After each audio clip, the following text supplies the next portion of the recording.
Takže čau lidi, vítejte u dnešního dílu, dnešního videa. A dneska si tu ukážeme, že zkusíme dát kameny +6 na můj jedák. Takže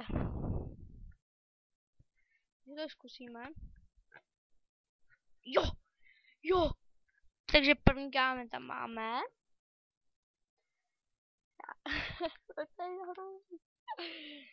Já nevím. No, zkusíme tam dát tenhle. Sakra. Tenhle. Ne. No nic, máme ještě jeden pokus. Aha. Jo.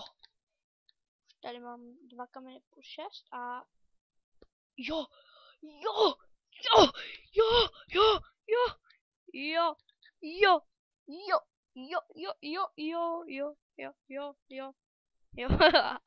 Jo, takže se s váma zase loučím a čau!